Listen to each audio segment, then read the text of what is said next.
Olá pessoal, meu nome é Flávio Reis e hoje nós vamos iniciar o curso de Legislação de Direito Ambiental. Essa é a primeira norma que nós vamos trabalhar, é a Política Nacional do Meio Ambiente. A Política Nacional do Meio Ambiente vem estampada na Lei nº 6938 de 1981.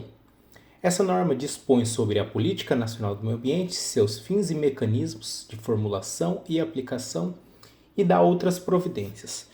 Bem, eu vou começar diretamente no artigo 2º e vocês acompanhem aí pela própria legislação, pela lei seca, pelo VADMECUM ou pelo próprio Planalto. E a gente vai começar lendo, acompanhando aqui a legislação e vocês vão acompanhando por aí também. O artigo 2º dispõe que a Política Nacional do Meio Ambiente tem por objetivo a preservação, a melhoria, a recuperação da qualidade ambiental propícia à vida, visando assegurar no país condições ao desenvolvimento socioeconômico, aos interesses da segurança nacional e à proteção da dignidade da vida humana, atendidos os seguintes princípios. Então o artigo 2º ele vai elencar, vai fazer essa abertura que ele fez pelo artigo 2º e logo em seguida nos seus incisos ele estabelece os seguintes princípios. Inciso 1, princípio número 1, ação governamental na manutenção do equilíbrio ecológico, considerando o meio ambiente como um patrimônio público a ser necessariamente assegurado e protegido, tendo em vista o uso coletivo. Inciso 2, a racionalização do uso do solo, do subsolo, da água e do ar. Planejamento e fiscalização do uso dos recursos ambientais. Proteção dos ecossistemas com a preservação das áreas representativas. Controle e zoneamento, isso é bastante importante, controle e zoneamento das atividades potencial ou efetivamente poluidoras. Incentivos ao estudo e à pesquisa de tecnologias orientadas para o uso racional e a preservação dos recursos ambientais. 7º, acompanhamento do estado da qualidade ambiental. 8º, recuperação de áreas degradadas. Proteção das áreas ameaçadas de degradação e, por fim, educação ambiental a todos os níveis de ensino, inclusive a educação da comunidade, objetivando capacitá-lo para a participação ativa na defesa do meio ambiente. Artigo 3º. Para os fins previstos nesta lei, entende-se por... E aqui no artigo 3º ele vai trazer conceitos importantíssimos para quem for encarar as provas objetivas. Então decorem bastante esses conceitos porque eles são muito importantes.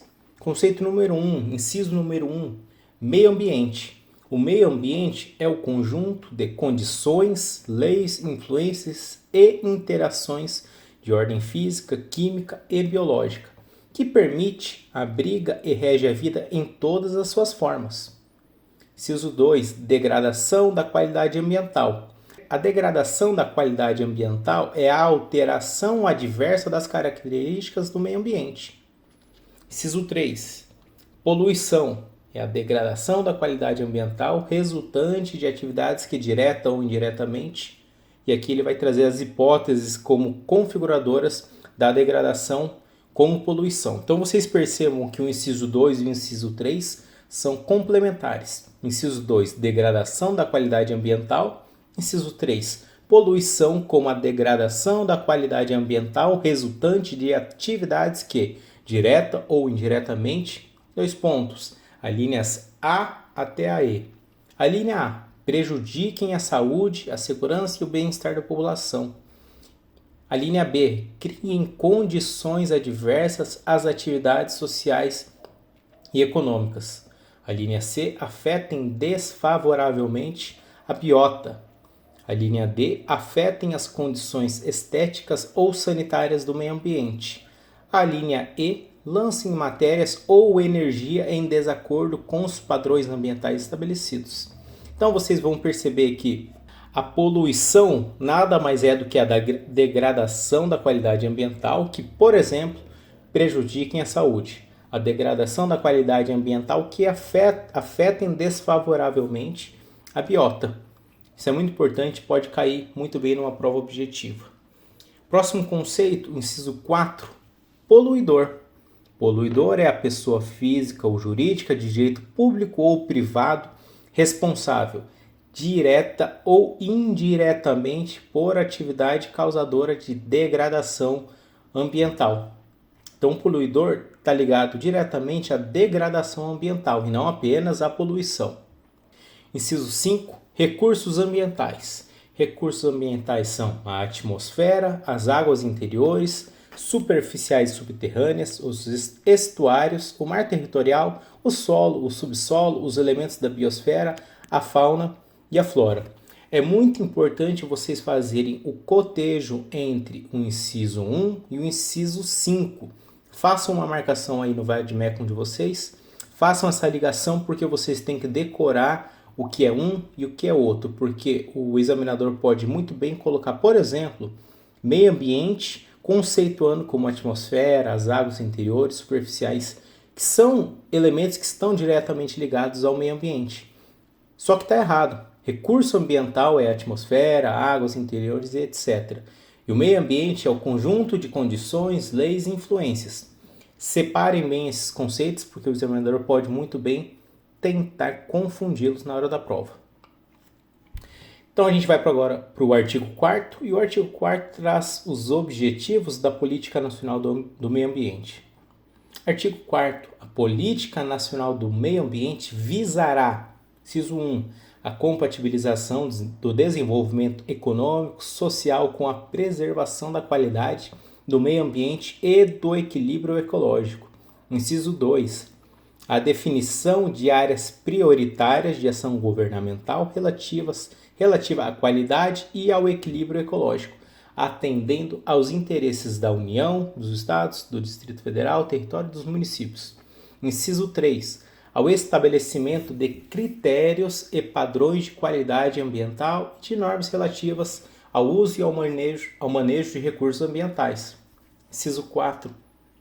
Ao desenvolvimento de pesquisas e tecnologias nacionais orientadas para o uso racional de recursos ambientais. Inciso 5.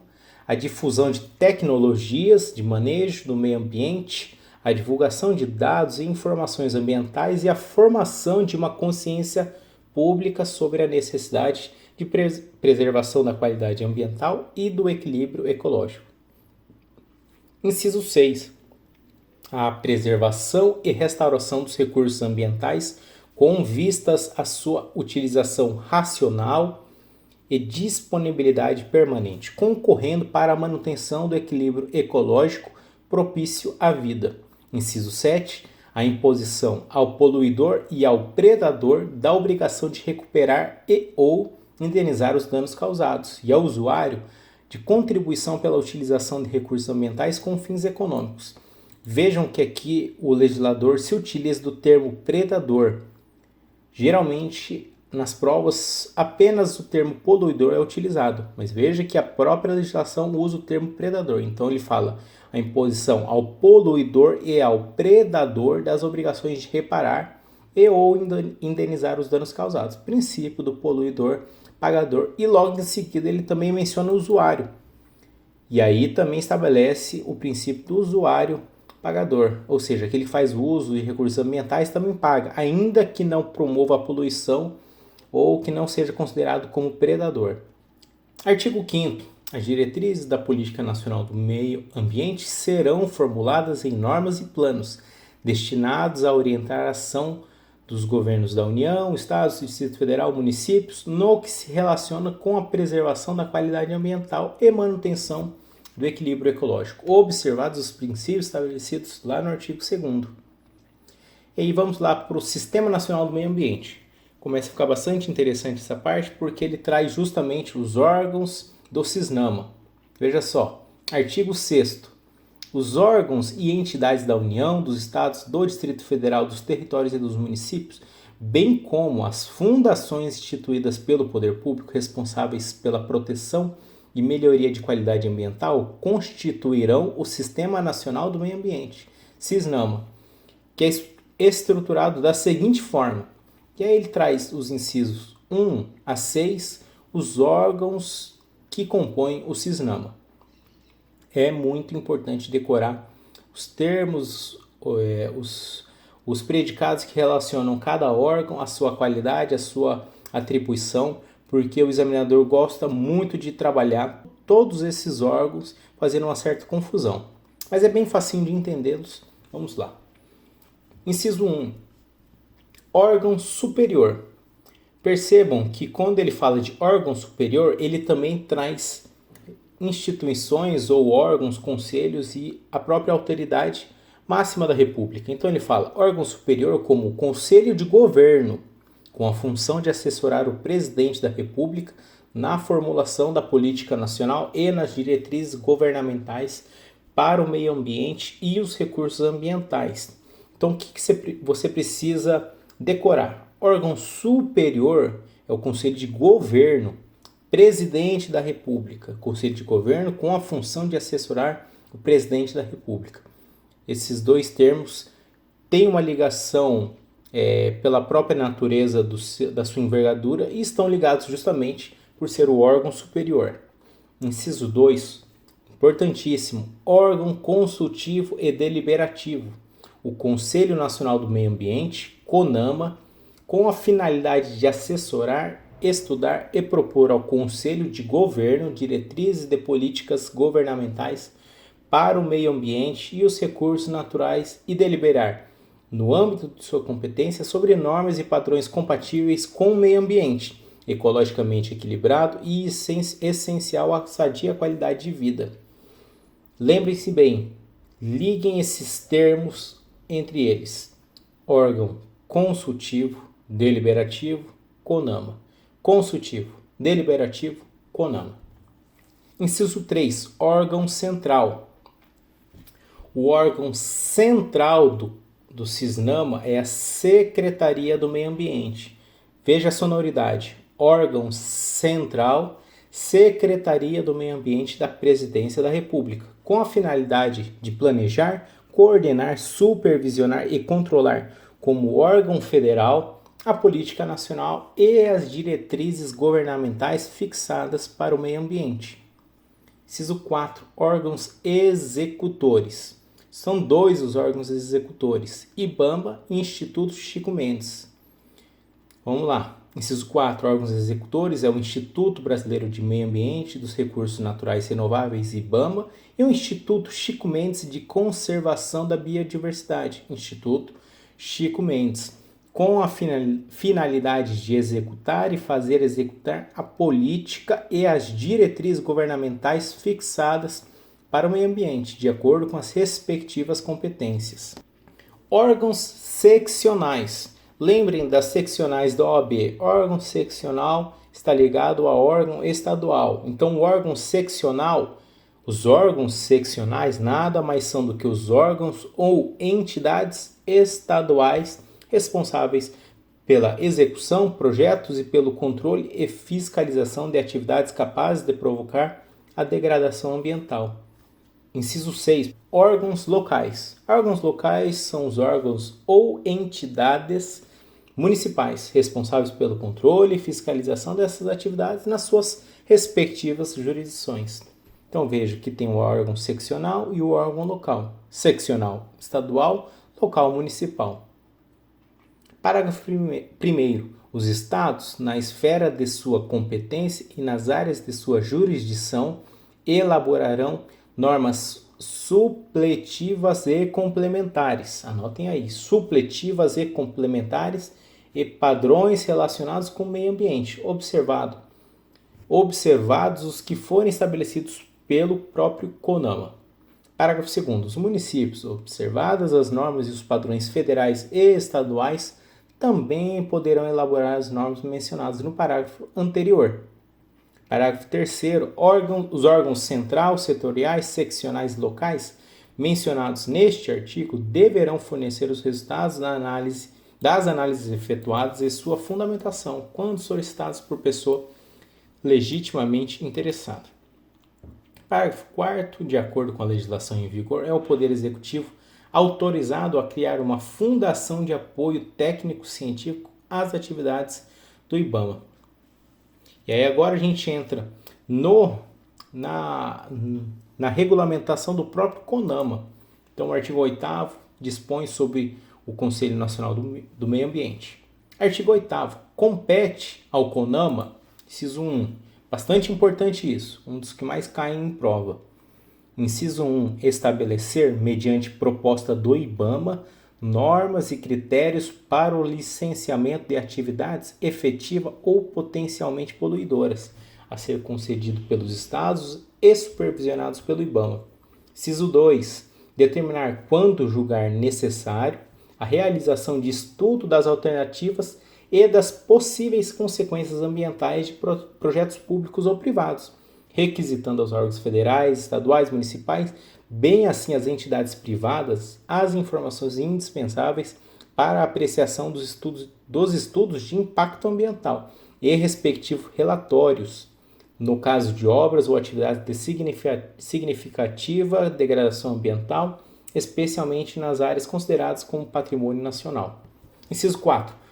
Bastante importante também, homologar acordos visando a transformação de penalidade pecuniária na obrigação de executar medidas de interesse para a proteção ambiental. Inciso 5. Determinar, mediante representação do IBAMA, a perda ou a restrição de benefícios fiscais concedidos pelo poder público, caráter geral ou condicional, e a perda ou a suspensão de participação em linhas de financiamento e estabelecimentos oficiais de créditos. Estabelecer, no inciso 6, estabelecer privativamente normas e padrões nacionais de controle de poluição por veículos automotores, aeronaves e embarcações, mediante audiência dos ministérios competentes. Inciso 7. Estabelecer normas, critérios e padrões relativos ao controle e à manutenção da qualidade do meio ambiente, com vistas ao seu uso racional dos recursos ambientais, principalmente os hídricos. Então veja que esse inciso 7 é a base para que o CONAMA estabeleça as várias regulamentações mediante resolução dos padrões de qualidade ambiental. Parágrafo único. Cai bastante também. O secretário do Meio Ambiente é, sem prejuízo de suas funções, presidente do CONAMA. Então, quem preside o CONAMA? Secretário do Meio Ambiente. É muito importante também relembrar que lá no começo, quando a gente falou dos órgãos ambientais, quando tem aqui no órgão central, no inciso 3, é bastante importante, façam essa marcação. Órgão central, a Secretaria do Meio Ambiente, da Presidência da República, lembrem-se que hoje não existe mais a Secretaria do Meio Ambiente da Presidência da República. Ela foi substituída pelo próprio Ministério do Meio Ambiente. Então, quando falar Secretaria do Meio Ambiente, na legislação do CONAMA, leia como Ministério do Meio Ambiente. Isso aqui é bastante importante. As provas costumam sim cobrar a resposta literal prevista na legislação, como Secretaria do Meio Ambiente, mas também é importante saber que o examinador pode muito bem substituir Secretaria do Meio Ambiente da Presidência da República por Ministério do Meio Ambiente. Seguindo, então, vamos para os instrumentos da Política Nacional do Meio Ambiente. Artigo 9º. São instrumentos da Política Nacional do Meio Ambiente, inciso 1 até o inciso 13. Instrumentos importantíssimos e caem muito em prova. Inciso 1. O estabelecimento de padrões de qualidade ambiental. Ou seja, o estabelecimento de padrões de qualidade ambiental é um dos instrumentos da Política Nacional do Meio Ambiente. Outro instrumento, o zoneamento ambiental, no inciso 2. Inciso 3, a avaliação de impactos ambientais. Inciso 4, o licenciamento e a revisão de atividades efetiva ou potencialmente poluidoras. Inciso 5, os incentivos à produção e à instalação de equipamentos e criação ou absorção de tecnologia voltados para a melhoria da qualidade ambiental. Inciso 6, a criação de espaços territoriais especialmente protegidos pelo poder público federal, estadual e municipal, tais como as áreas de proteção ambiental de relevante interesse ecológico e reservas extrativistas. Inciso 7, o Sistema Nacional de Informação sobre o Meio Ambiente. Inciso 8º, o Cadastro Técnico Federal de Atividades e Instrumentos de Defesa Ambiental. Inciso 9, as penalidades disciplinares ou compensatórias ao não cumprimento das medidas necessárias à preservação ou correção da degradação ambiental. Inciso 10. A instituição de relatório de qualidade do meio ambiente a ser divulgado anualmente, isso é importante, anualmente pelo IBAMA. Inciso 11. Garantia da prestação de informações relativas ao meio ambiente, obrigando o poder público a produzi-las quando inexistentes. Inciso 12. Cadastro técnico federal de atividades potencialmente poluidoras e ou utilizadoras de recursos ambientais. Inciso 13. Instrumentos econômicos como a concessão florestal, servidão ambiental, seguro ambiental, dentre outros. Em outras normas, vocês vão encontrar outros instrumentos. Esses aqui são os instrumentos da Política Nacional do Meio Ambiente. Na Política de Resíduos Sólidos haverão outros. Na Política Nacional de Recursos Hídricos também terão outros instrumentos. Dentre esses instrumentos, talvez um dos mais importantes é justamente a servidão ambiental. A servidão ambiental é tratada do artigo 9º em diante. Artigo 9º. O proprietário ou possuidor de imóvel, pessoa natural ou jurídica, pode, por instrumento público ou particular ou por termo administrativo firmado perante órgão do CISNAMA, limitar o uso de toda a sua propriedade ou de parte dela, para preservar, conservar ou recuperar os recursos ambientais existentes, instituindo servidão ambiental.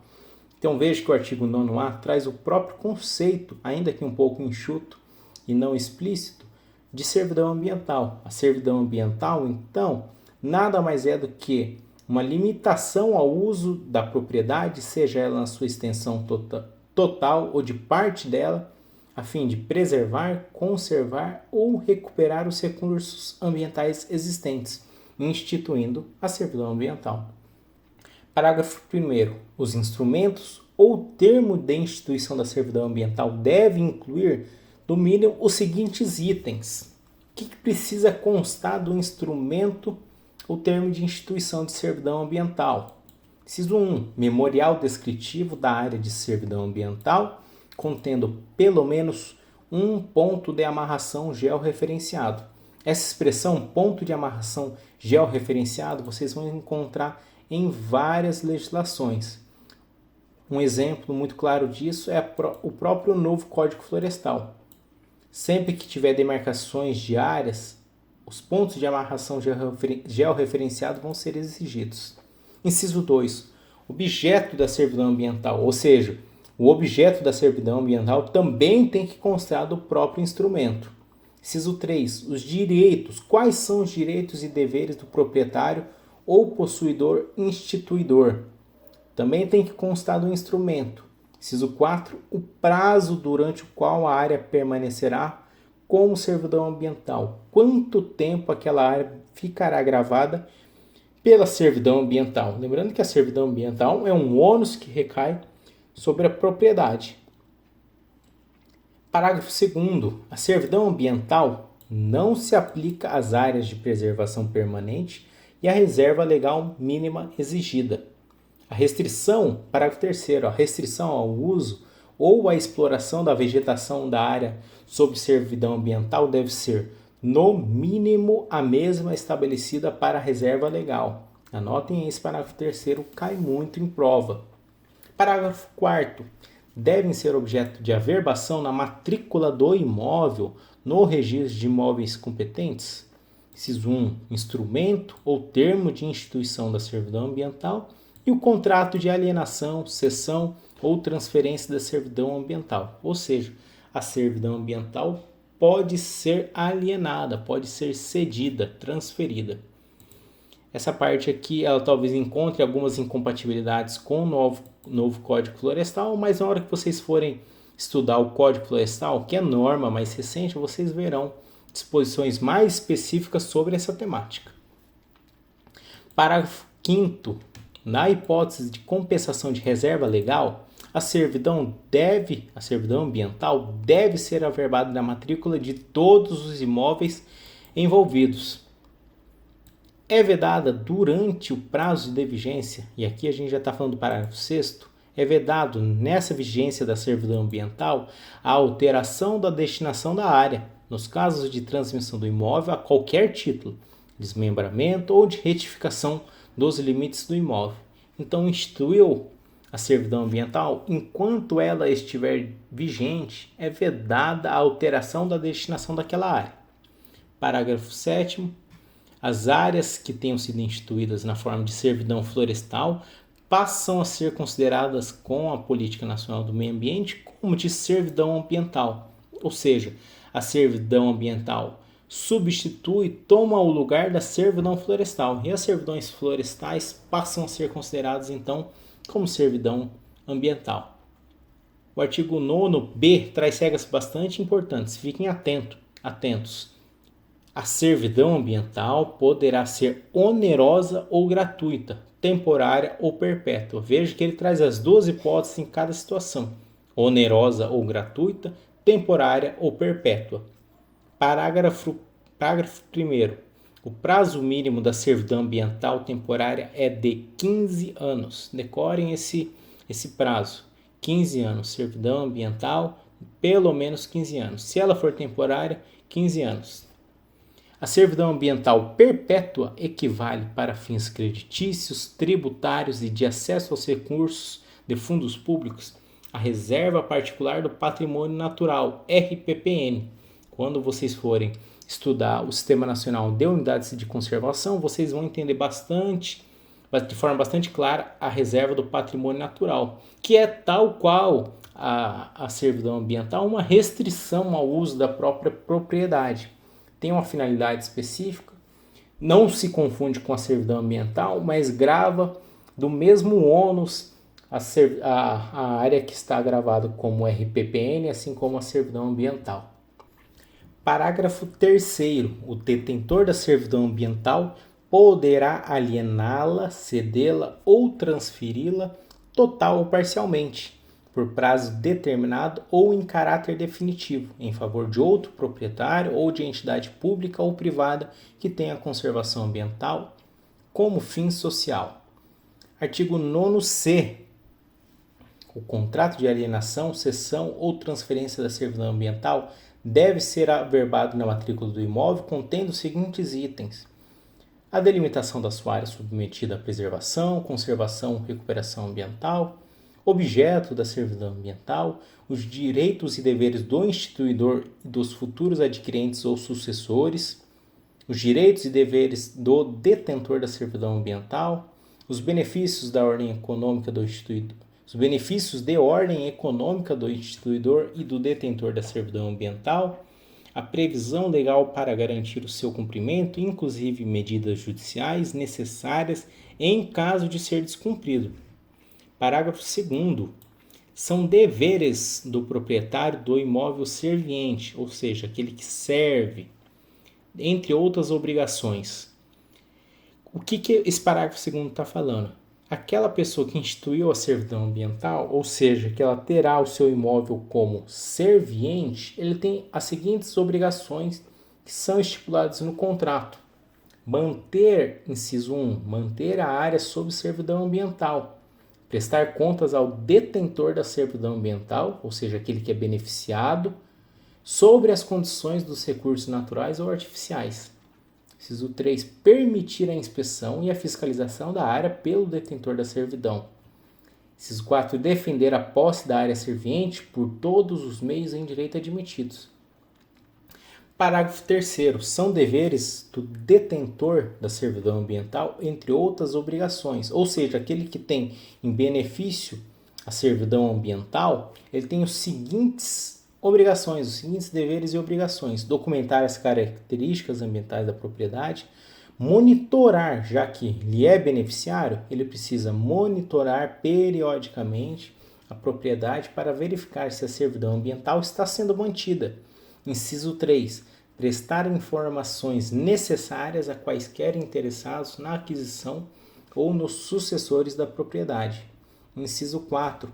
Manter os relatórios e arquivos atualizados com as atividades da área objeto de servidão.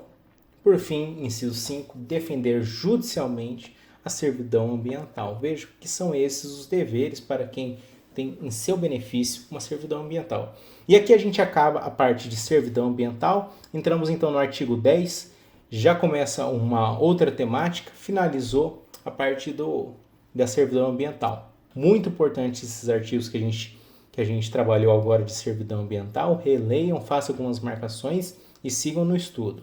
Artigo 10. A construção, instalação, ampliação e funcionamento de estabelecimentos e atividades utilizadoras de recursos ambientais, efetiva ou potencialmente poluidores ou capazes, sob qualquer forma, de causar degradação ambiental, dependerão de prévio licenciamento ambiental.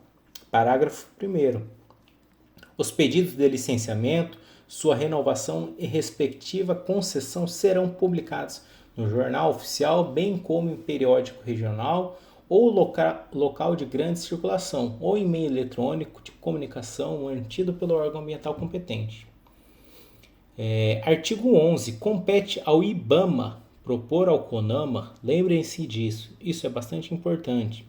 Compete ao IBAMA propor ao CONAMA normas e padrões para implantação, acompanhamento e fiscalização do licenciamento previsto no artigo anterior, além das que forem oriundas do próprio CONAMA. Parágrafo 2º.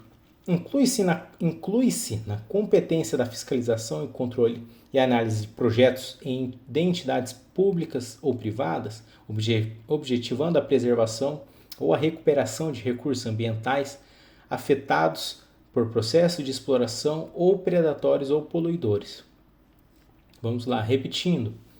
Parágrafo 2º. Inclui-se na competência da fiscalização e controle a análise de projetos de entidades públicas ou privadas, objetivando a preservação ou a recuperação de recursos ambientais afetados por processos de exploração predatórios ou poluidores. Artigo 12. As entidades e órgãos de financiamento e incentivos governamentais condicionarão a aprovação de projetos habilitados a esses benefícios ao licenciamento, na forma desta lei, e ao cumprimento das normas, dos critérios e dos padrões expedidos pelo CONAMA. Esse artigo 12 aqui é interessante e é importante. As entidades, parágrafo único, as entidades e órgãos referidos no caput deste artigo deverão fazer constar dos projetos a realização de obras e aquisição de equipamentos destinados ao controle de degradação ambiental e à melhoria da qualidade do meio ambiente. Repetindo, esse parágrafo único é muito importante. Marquem ele também. Artigo 13. O Poder Executivo incentivará as atividades voltadas ao meio ambiente, visando, inciso 1, ao desenvolvimento no país de pesquisas e processos tecnológicos destinados a reduzir a degradação da qualidade ambiental. Inciso 2. A fabricação de equipamentos antipoluidores. Inciso 3. A outras iniciativas que propiciem a racionalização do uso de recursos ambientais. Parágrafo único. Os órgãos, entidades e programas do poder público destinados ao incentivo das pesquisas científicas e tecnológicas considerarão entre as suas metas prioritárias o apoio aos projetos que visem a adquirir e a desenvolver conhecimentos básicos e aplicáveis na área ambiental e ecológica. Artigo 14. Sem prejuízo das penalidades definidas pela legislação federal, estadual e municipal, o não cumprimento das medidas necessárias à preservação ou correção dos inconvenientes e danos causados pela degradação ou qualidade ambiental sujeitará transgressores às seguintes penalidades. Inciso 1, ele vai trazer aqui a multa, simples ou diária. Não se apeguem tanto a valores. É difícil decorar, é muito complicado vocês conseguirem realmente estabelecer quais são os valores mínimos e máximos. Leiam, mas não se apeguem tanto assim. Não tentem decorar. O que vocês precisam decorar é mais a ideia que cada inciso traz. Inciso 1, a multa diária, simples ou diária, Inciso 1, a multa simples ou diária, nos valores correspondentes, no mínimo a 10 e a no máximo 1.000 obrigações reajustáveis, agravada em caso de reincidência específica, conforme dispuser o regulamento. Preste bastante atenção nessa parte agora. vedada a sua cobrança pela União se já tiver sido aplicada pelo Estado, Distrito Federal, territórios ou pelo município. Cuidado com isso. A Lei Complementar 140 veio justamente para resolver os problemas de guerras de competência que existiam no âmbito do direito ambiental entre os entes da federação. Lá na Lei Complementar 140 nós vamos estudar certinho qual é o âmbito de competência e de atribuição de cada ente. Fiquem apenas anotados bem com asterisco vermelho nessa parte aqui para tomar cuidado. Isso aqui não está totalmente correto. Lógico, é texto de lei, mas não necessariamente está vigente de acordo com o que dispõe a Lei Complementar 140. Muita atenção nesse ponto. Inciso 2.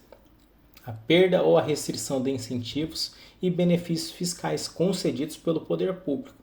Lembrando que nós estamos falando aqui sobre penalidades.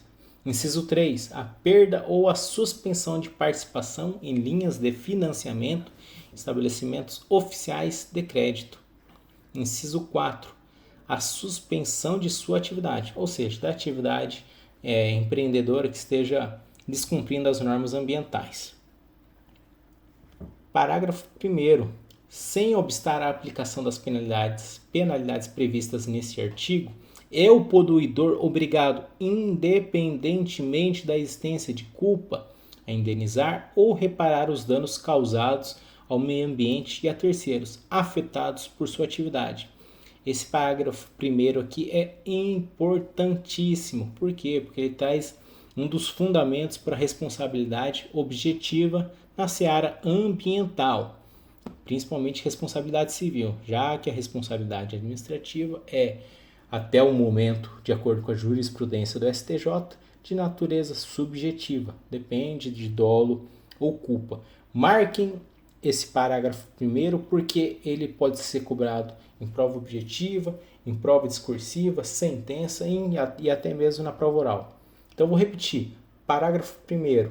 Sem obstar a aplicação das penalidades previstas neste artigo, é o poluidor obrigado, independentemente da existência de culpa, a indenizar ou reparar os danos causados ao meio ambiente e a terceiros, afetados por sua atividade. O Ministério Público da União dos Estados terá legitimidade para a propuração de responsabilidade civil e criminal.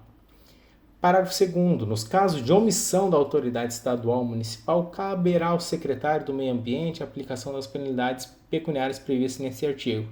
Mesma história que eu faria ali em cima. Tomem cuidado porque a Lei Complementar 140 já veio para sanar esses problemas de conflitos de atribuição. Parágrafo 3º. Nos casos previstos no inciso 2 e 3, vamos voltar rapidinho no inciso 2 e 3. Inciso 2 fala da perda ou restrição de incentivos e benefícios fiscais. E o 3, perda ou suspensão de participação em linhas de financiamento em estabelecimentos oficiais de crédito. Então vamos voltando lá, parágrafo 3º. Nos casos previstos nos incisos 2 e 3 deste artigo, o ato declaratório da perda, restrição ou suspensão será atribuição da autoridade administrativa ou financeira que concedeu os benefícios, incentivos ou financiamento, em cumprimento à resolução do CONAMA.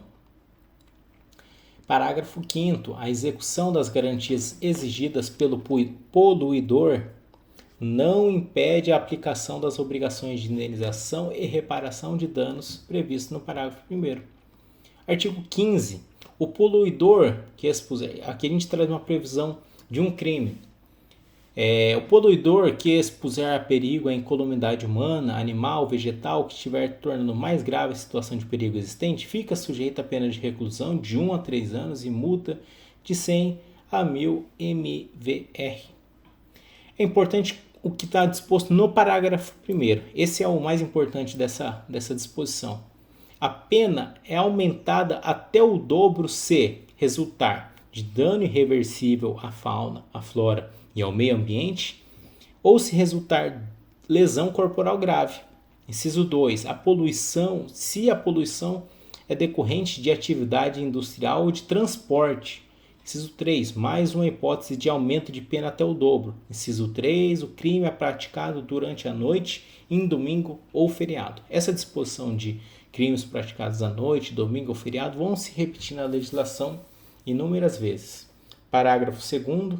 Incorre no mesmo crime a autoridade competente que deixar de promover as medidas tendentes a impedir a prática das condutas acima descritas. E aí aqui a gente já vai encaminhando para o final, pelo menos naquilo que importa para a política nacional do meio ambiente, mesmo porque não é tudo que está na legislação que tem a chance de cair. A importância aqui é justamente trazer o núcleo central da política nacional do meio ambiente. Artigo 17. Fica instituído, sob a administração do IBAMA, 1 e 2, incisos 1 e 2, vão trazer os dois cadastros técnicos. Inciso 1, Cadastro Técnico Federal de Atividade e Atividades e Instrumentos de Defesa Ambiental, para registro obrigatório de pessoas físicas ou jurídicas que se dediquem à consultoria técnica sobre problemas ecológicos e ambientais e à indústria e comércio de equipamentos, aparelhos e instrumentos destinados ao controle de atividades efetiva ou potencialmente poluidoras. O inciso 2, bem parecido, só que é o outro lado da moeda. Cadastro Técnico Federal de Atividades Potencialmente Poluidoras ou Utilizadoras de Recursos Ambientais, para registro obrigatório de pessoas físicas ou jurídicas que se dediquem a atividades potencialmente poluidoras e ou a extração, produção, transporte e comercialização de produtos potencialmente perigosos ao meio ambiente, assim como de produtos e subprodutos da fauna e flora. Artigo 17A. São estabelecidos os preços dos serviços e produtos do IBAMA a serem aplicados em âmbito nacional conforme o anexo da Política Nacional. Artigo 17b. Fica instituída a taxa de controle e fiscalização ambiental, TCFA, cujo fato gerador é o exercício regular do poder de polícia conferido ao IBAMA para controle e fiscalização das atividades potencialmente poluidoras e utilizadoras de recursos naturais.